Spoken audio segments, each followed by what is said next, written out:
Shri Ganeshaya Namaha.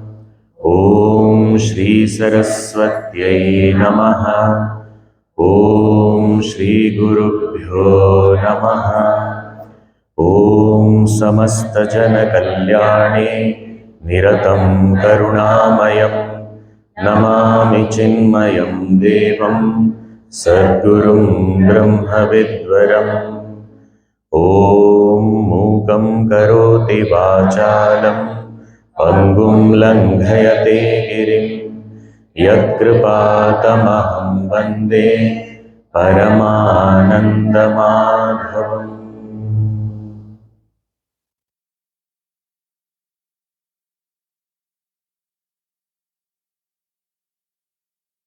Hari Om.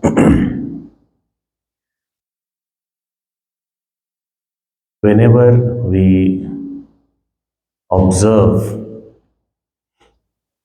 at places like airports, train stations, bus stops, or even on the roads, we see people moving. Everyone's going somewhere in different directions. And we watch them, but sometimes when we think, where are they going?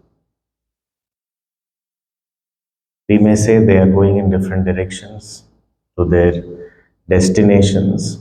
Yes, but do they all have different destinations? Or are they moving towards something common? If we find out, once Swami Vivekananda was on the cruise when he was going to the US from India, and there was a young student who saw Swamiji in his very unique attire. So he was intrigued. He went up to Swamiji and asked,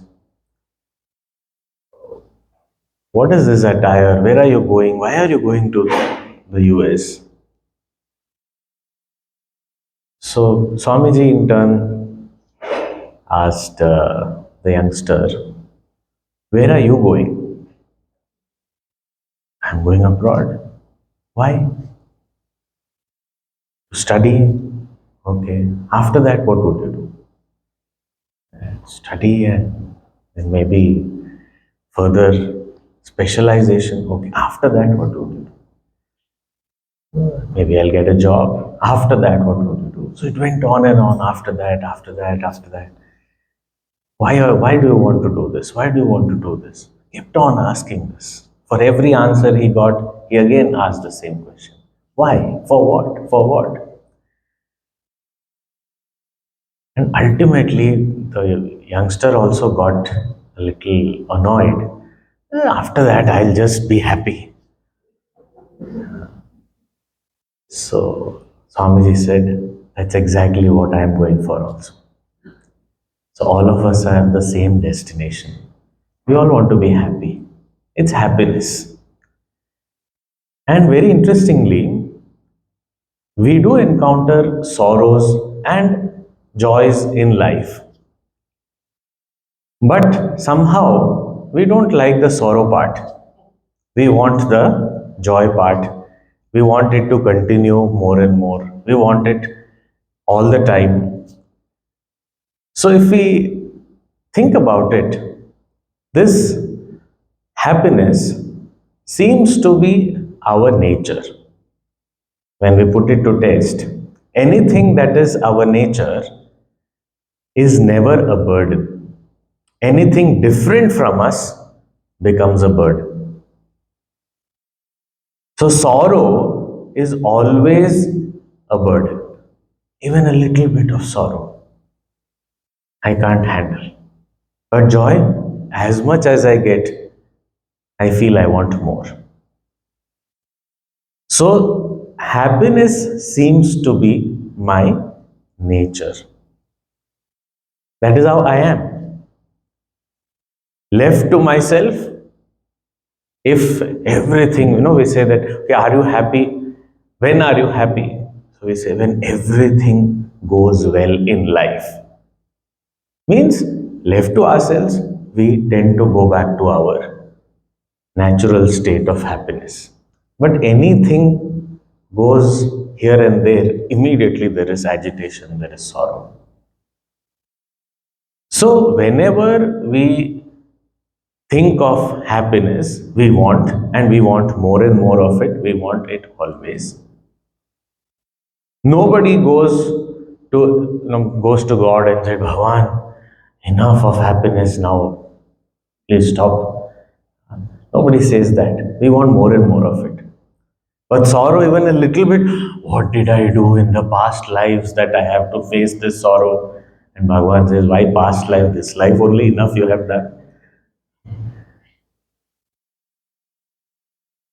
So, when happiness is my own nature, the next question that observing myself only, observing others, we start the journey, but slowly that observation turns to myself. And say that if it is my own nature, and the scriptures also say so, but still I am seeking happiness. It's paradoxical that I am myself of the nature of happiness, but that happiness I am constantly seeking. I want happiness. What do you want in life? Happiness. And by logical thinking and also the scriptural evidence, we find that happiness is my nature. So, which means I am seeking my own self. I am seeking my own nature. Why? Why should I seek something that I myself am? Okay, no, I don't accept it is my own. Just by a little bit of logical thinking, you say, no, it is available. Okay, let us put that also to test. Okay, if happiness is there anywhere other than myself in the outside world, where is it? Okay, no, there are so many things in the world, somewhere it must be there. Okay, but there are so many people seeking happiness in the world, somebody must have found it. Has anyone found? Is it available? If it is available, then it should be found. Someone should have got it, but we find nobody seems to have got it. There was a story in the school days we've heard. This granny, she was looking for something. There was a street light, and under the street light, she was looking for something. And quite some time she was searching. So one young boy was passing by, asked, Granny, what are you looking for? I'm looking for a needle that I dropped. Okay, so he also got into the search. All this whole place. Then he felt that maybe, was youngster, logical reasoning. We have our own methods of investigation. Said, okay, tell me where exactly did you drop? Then I will search around that place. What is the point in searching all over the place? So tell me exactly where. Okay. Granny said, that I dropped in my hut. In your hut, you dropped it and you're looking for it here. Said, there is no light in the hut. So here at least there is light. So let me look for it. And when we listen to this story, and as many times we listen to this story, we laugh at that granny. Oh, what a foolish lady she was. Uh, she doesn't understand even this much. But that is our condition today. Our light of the senses is all turned outwards. And where there is light, we are looking for happiness there only. And the scriptures tell us we have dropped it in the hut. But there is no light here, and therefore I am looking for it outside. The question is, when will I find it? The question rather is, will I ever find it?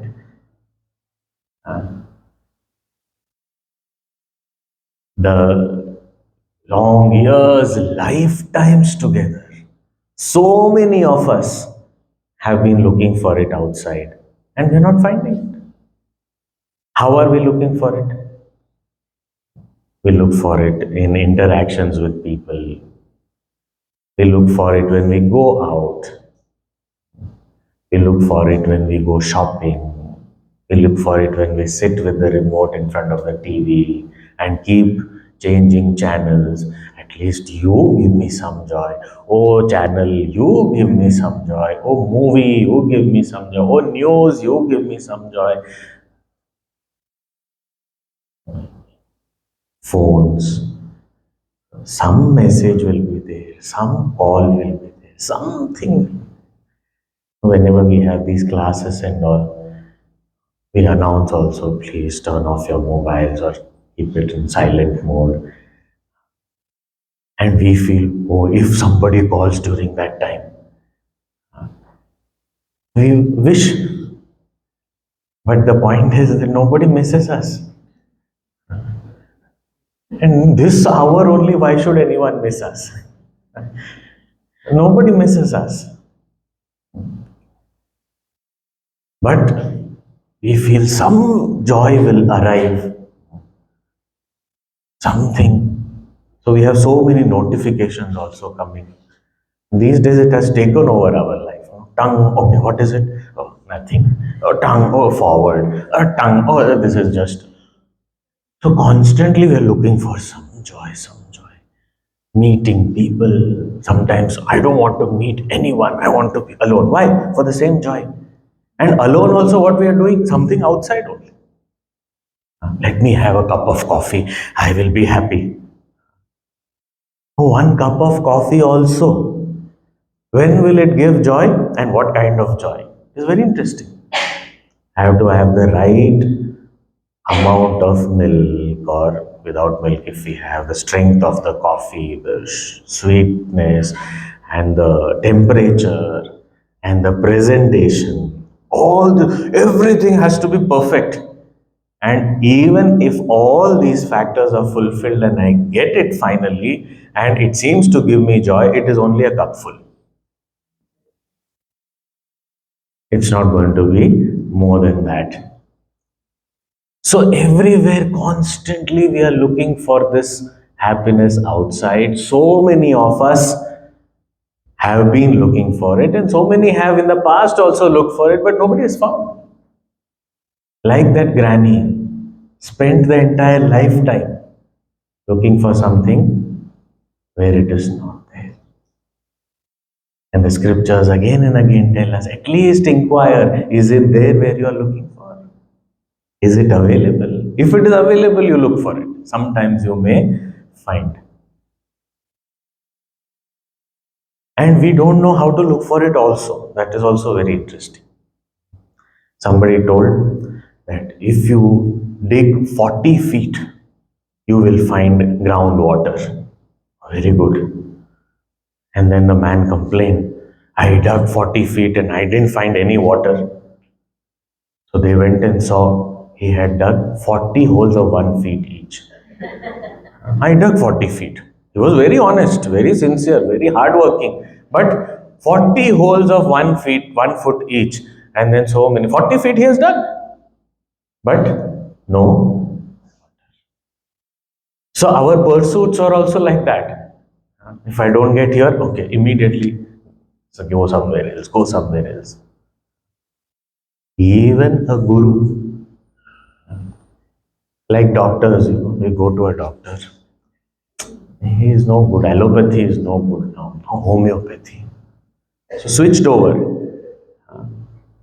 In a month's time, switched over. Now I am homeopathy. I am following. Okay. Okay, you follow for some time. After a month, homeopathy is no Ayurveda. I should go for it. Then suddenly, naturopathy, some acupressure, acupuncture, different types of things. I keep on changing. These are 1 foot holes. In same way, guru also. This guru is good. And then after some time, no, I I think I need a better guru who is suitable to my stature. This guru is elementary, but I need someone better. Then, oh, this guru is very strict. So we won't say very strict, we'll say very impractical. Because that strictness we don't like. Too much imposing discipline and all, I can't handle. This is not for me. I want some other guru. And some guru, he says exactly what I want. This is the best guru. He never says no to me. He says, whatever you want, you do. This is the variety of guru I've been looking for a long time. So we go guru shopping also. So keep changing. So this kind of pursuit and never find any happiness. Ultimately, at one point, we also get tired of looking for this happiness. And we say, where is it? And it happens after lifetimes together. If it has happened in this lifetime to us, which means we've already spent lifetimes together looking for it outside. And that there is one point where that's what is called in the world of spirituality as grace. Suddenly, this question arises, what am I doing? Where am I going? Is it really there? And suddenly, Puja Gurudev used to call all the scriptures that they are like mirrors. They show our true face to us, both literally and figuratively. They show our present condition also, and they show our true nature also to us. We say, oh, so all the scriptures tell us, all the masters tell us, look within. That's where you will find. You are what you seek. So this U-turn is what is the very, very important milestone in our journey. So as soon as I understand that, oh, I have to start looking within. Now, inside the hut, there is no light. So what do? I cannot waste my time where there is light. I have to bring light within. So how do I do that? So as a seeker, the seeker is born only when he or she realizes that it is lying within me. It is me, myself. It is not just outside. We may not have clarity, it's okay. Because we don't begin our journey with clarity. We begin our journey with a slight doubt. Maybe it is not here where I'm looking for. Maybe it is within me. And this seeker starts looking for guidance. And in that seeking, he does different kinds of things. What does he do? He goes on a pilgrimage. This is a very easy thing. Go on yatras, tirtha yatra. There are different types of yatras. We have Char Dham yatra. There are different Char Dhams also. This is the entire India, we have Char Dham on all the four directions. So that is one type of Char Dham yatra. Badrinath in the north, and Puri in the east, and Rameshwaram in the south, and Dwarka in the west. Then there are Char Dhams in Himalaya itself. There's Badrinath, Kedarnath, Yamunotri, Gangotri. So that's another Char Dham. And there are Dwadasha Jyotirlinga, there are 12 Jyotirlingas. So that is another yatra. And there is Ashtavinayaka. So that is another yatra. So different types of yatra we undertake. And Kailash yatra, that is Kailash. Different yatras. I am not tempting you, okay? This is not an attempt to do that. But we all take up this. "No, let's go for this yatra," and then we tell each other also, my 6 Jyotirlingas are finished. Now only 6 more to go. Of the Chardham, I have completed 3. Only one more to go. So we have those we want to complete. We do yatra. And this yatra also nowadays it is like in a tourism. Okay, come on, get into the bus. Come on, next. Come on, let's go. It's like an itinerary we have and we keep on. But yatra also is actually meaningful. When in all these places we do 3 things, only then a yatra is considered complete and actually purposeful. One is there is usually a water body, tirtha it is called. So maybe a river, a lake. So there in the sacred water body, we take a dip. That is tirtha snanam. That is one. Second is the deity who is there in that place. There we have the Deva Darshana. So we go offer worship to the deity who is there. And the third is satsang. With some Mahatma, somebody, we have satsang. And if nobody else is available, we among the group, everyone sits together, does satsang. So these 3 have to be a part of the yatra. Only then that is called a Tirtha Yatra. Otherwise, it's tourism only. We go there, we take a selfie, go around shopping. Oh, we go to this place. Oh, there, no, that sweet is available. Please bring that sweet. Oh, bring that prasad from there. So that is very important. Whether you did puja or not, buy that prasad and get me. Uh, So that is very important. So we take up Tirtha Yatras with Snana, Darshana, and Satsang. So all these different types of Tirtha Yatras we go on. The purpose of such Tirtha Yatras is to slowly turn within, to increase our yearning. That's the purpose. So we earlier they used to go on foot. So they get acclimatized also. They have time, think about various things.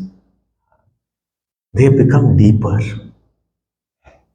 So the seekers would go for such Tirtha Yatras. Then various other sadhanas also are there, like proper ritualistic puja that's taken up. All this for what? For getting some direction to go with it. So we are trying something. We have to do something. We have to start from where we are. I cannot start from the destination. I have to go with it. So don't look outside. I cannot start that way. I have to start from whatever is familiar. So the journey is always from the known to the unknown. So I have to begin from the known. So what is known? The external is known. Okay, at least take up a ritualistic worship, puja. So there's a Shivlinga, I do the Abhisheka, I offer flowers, I decorate the altar beautifully. So all this is, and it seems to be something external, but it is actually helping me turn within. Similarly, there is the sadhanas like japa, the repetition of the name again and again. I take up some mantra or the name and I keep on repeating. So the mind is getting more and more single pointed. So this japa is another type of sadhana. So all these various sadhanas, they are all called Bahiranga sadhanas. Bahiranga sadhanas means preparatory spiritual practices. So these are preparatory. Why? Because my mind is not yet ready to turn within. So simple. If we have, we tell to ourselves only that don't do anything, don't do anything. That's what usually we say, don't do anything. How not to do anything? To not do anything, what should I do? So I know doing, I don't know not doing. The turn within. Okay, how to turn within. So that's why when we start with meditation, because that may be a question, we were supposed to talk about meditation. Where is it gone? It's coming. We are going towards it only. But it is not the starting point. Sometimes it's a meditation. Okay, okay, I am ready.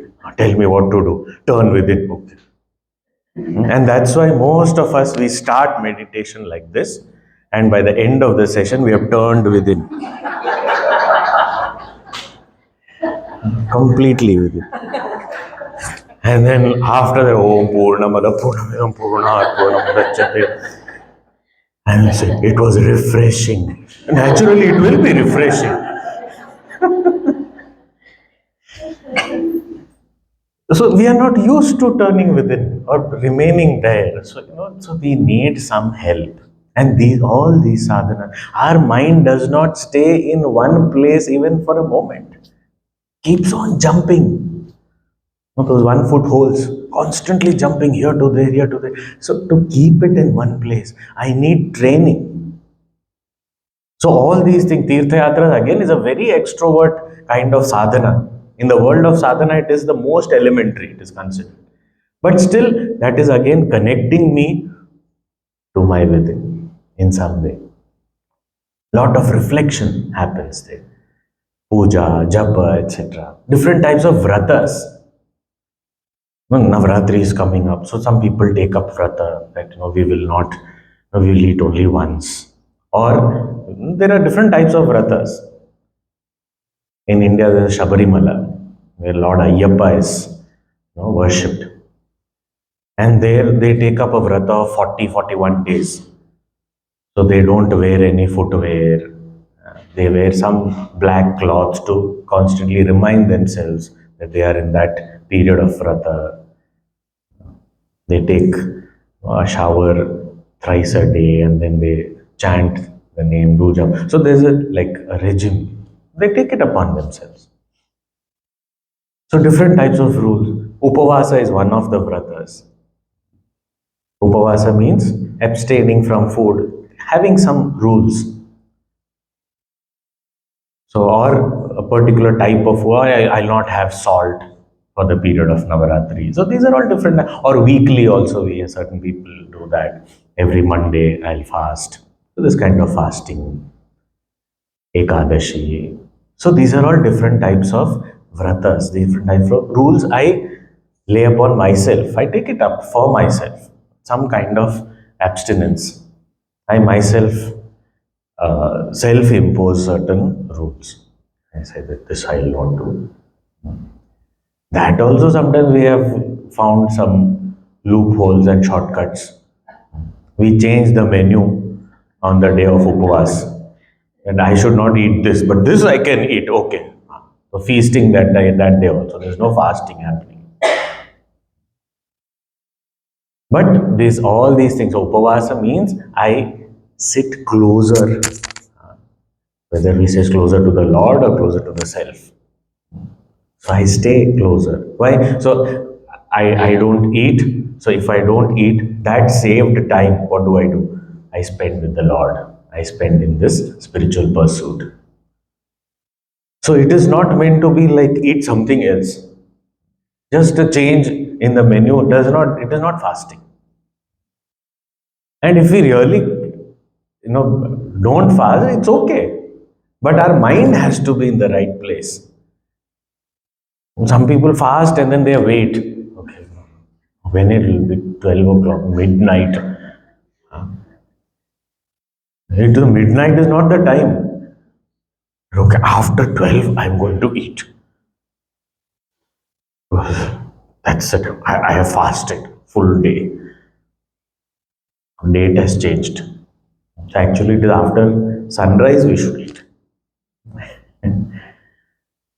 But these kind of vratas, niyamas, so whatever, some vrata. In modern day, the abstinence has to be okay, no phone for one day. This is too difficult. It is difficult, therefore it's worth doing. So such kind of vratas. Today I won't go Instagram upvas. No Instagram. Once in a month. So let's see what happens. And these are experiments when we conduct, we understand about our own mind. How is it? How prepared is it? How much can it take? Otherwise, we feel, sometimes we say that "No, I am not addicted to tea, but when it's available, I have tea. But the main thing is when it is not available, what happens to the mind? If constantly it is constantly, "No, since morning I didn't have tea, I didn't have tea, I didn't have tea. Better to have it. I have not had tea. I don't know today I'm going to get a headache. I think I'm already getting one. Slowly it's coming. I've not had tea in the morning before I'm getting a headache. So there's no point. But even if we encounter such thoughts, we learn about ourselves. We understand, oh, this is how my mind is, this is the state I am in today. So I need to, I have a lot to work upon. I have to discipline it. I have to, with love. It is not, sometimes with love, we have to be strict also. And sometimes we give it, okay, finish off, take what you want, but now sit silently after that. So, whichever way, like we discipline a child, we have to discipline our mind, train our mind. So, these Bahiranga sadhanas, these all preparatory spiritual practices help us in gathering the mind, making it more peaceful, more single pointed.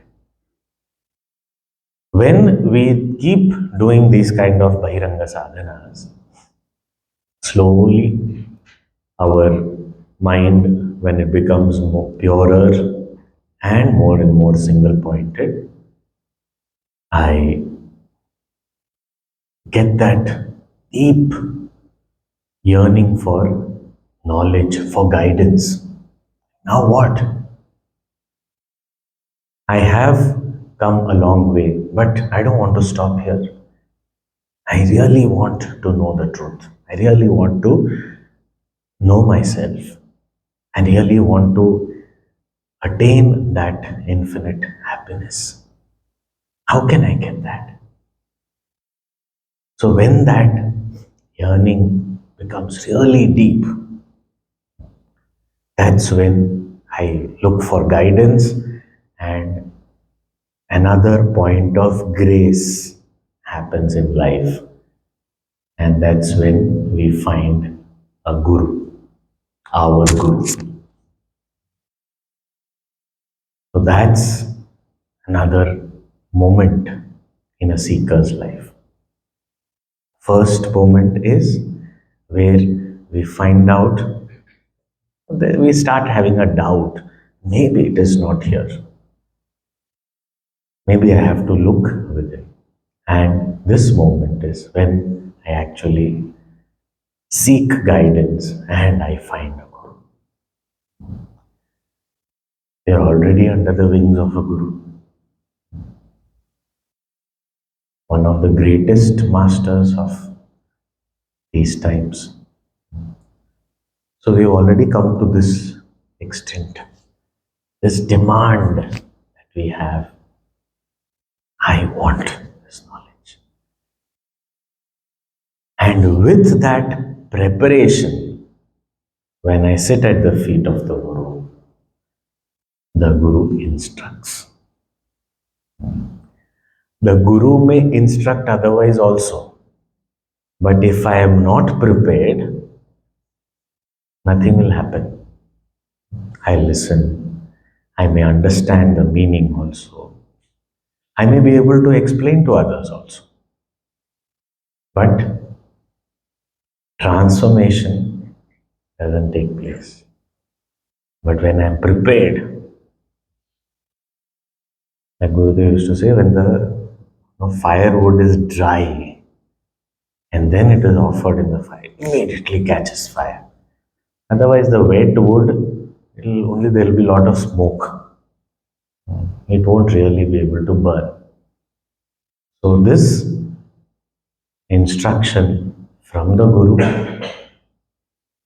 and based on whatever the master says, I fine tune, I align myself, my lifestyle completely. Already it has undergone so much of change. And now further it undergoes change, and ultimately I realize that truth. So this is in a nutshell a seeker's journey. Now we'll take up a little more understanding of what we are more interested in these sessions is when the Guru instructs. What does he instruct? What are we supposed to do when the Guru is instructing? Because in modern day education, I just go and deposit myself in the school or college. I have come. Attendance marked. Okay, now rest is teacher's responsibility. And some students go with the attitude, you try and teach me. I'll see. I challenge you. With that attitude, we go and sit in front of the teacher. But spiritual studies is not like that. Of course, the teacher takes all the responsibility. Teacher does take us under their wings, but we also have some responsibility. So that part, little more elaboration on that, and that will also serve as we'll slowly move towards understanding where does Upanishad and specifically Mundakopanishad come in that instruction, and also through that we will understand where meditation is in this entire journey. So we'll take that up. Now for a few minutes we will just sit straight.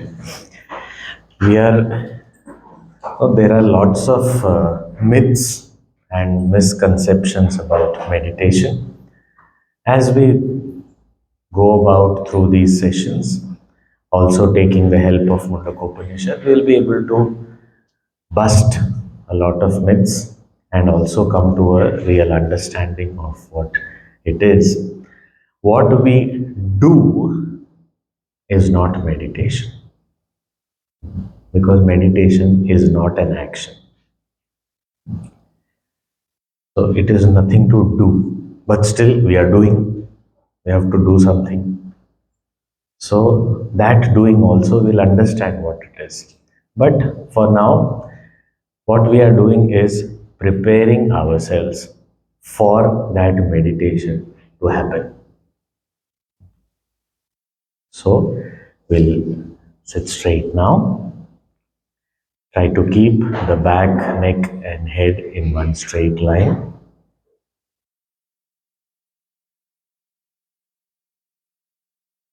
Keep your eyes gently closed.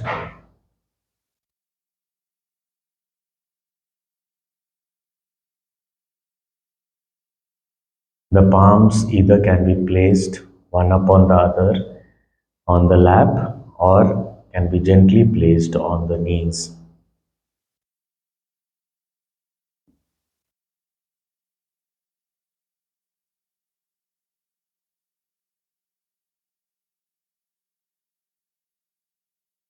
Sit in a comfortable position. Ensure there are no stretches, there's no discomfort, there's no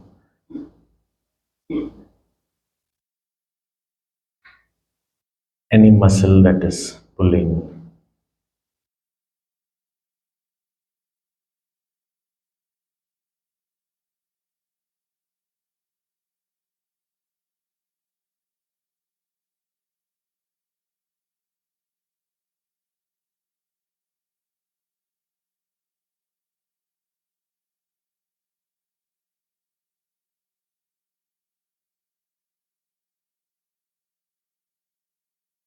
Focus your attention on the various sounds that we can hear all around.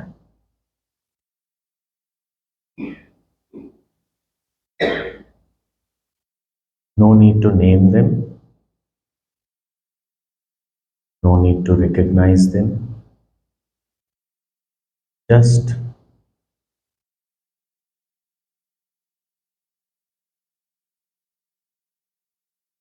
keep the attention on the sounds that are heard.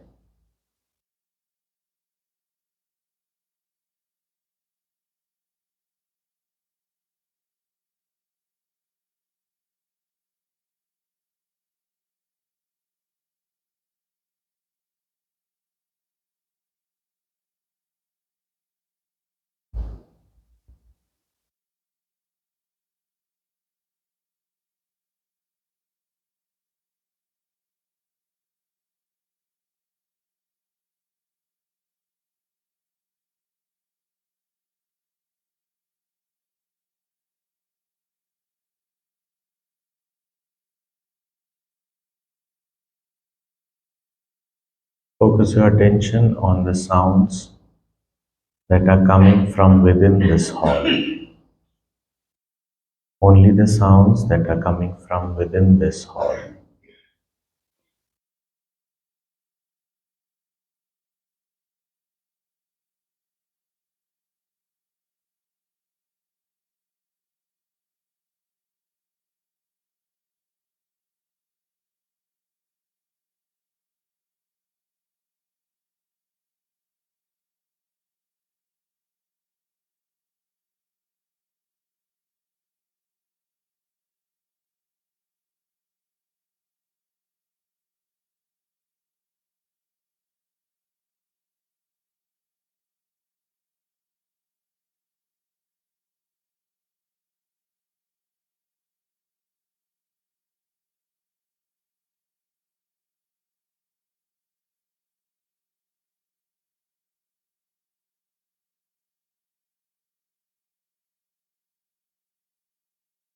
Focus your attention on the sounds coming from your left side.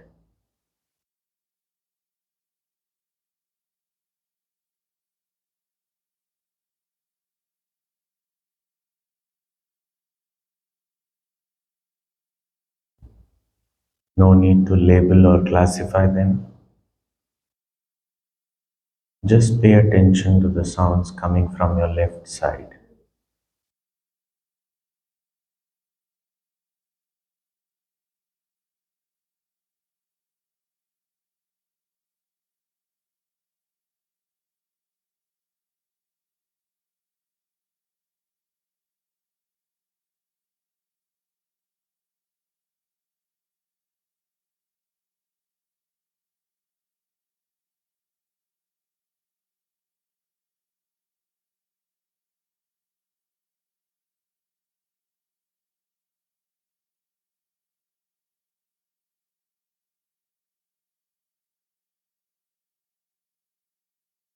Focus your attention on the sounds coming from your own body.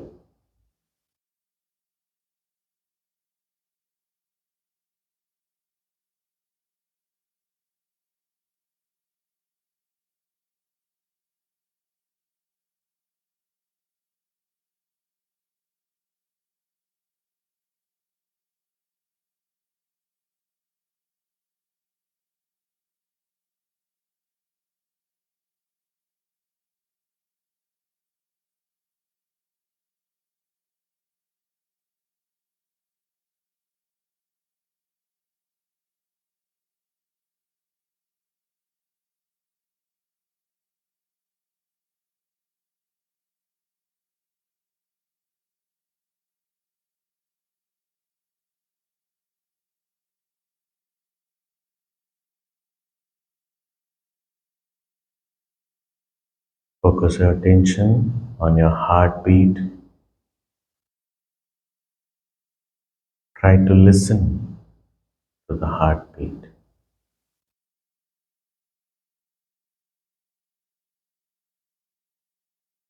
Heartbeats can be felt,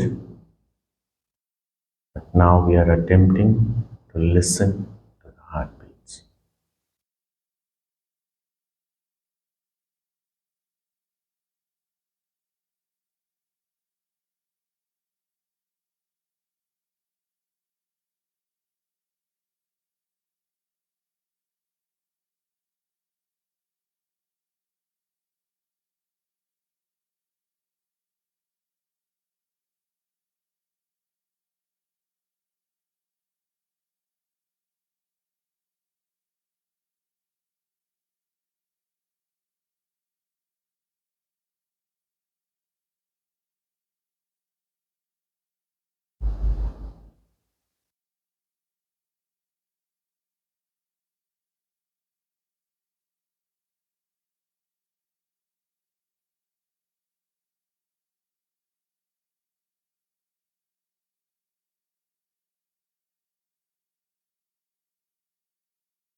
Mind may wander here or there.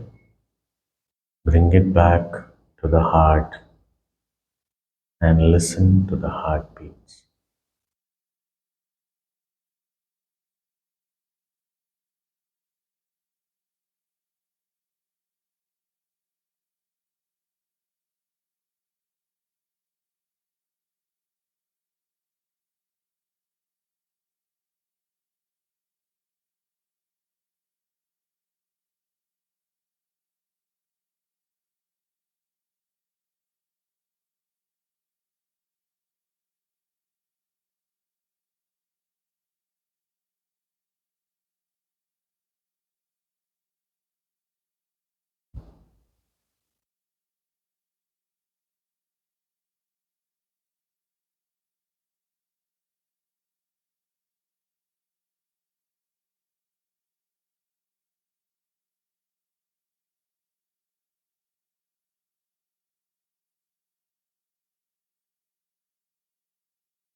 As many times the mind wanders, patiently bring it back to the heartbeats.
Take a deep breath and breathe out with a long and loud Om.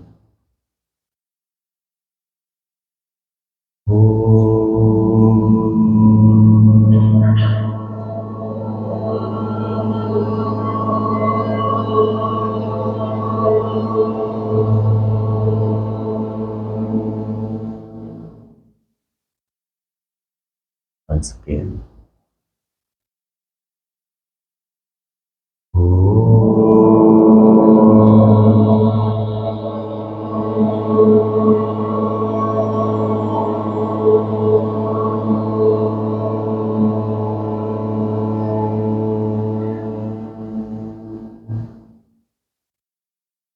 That time.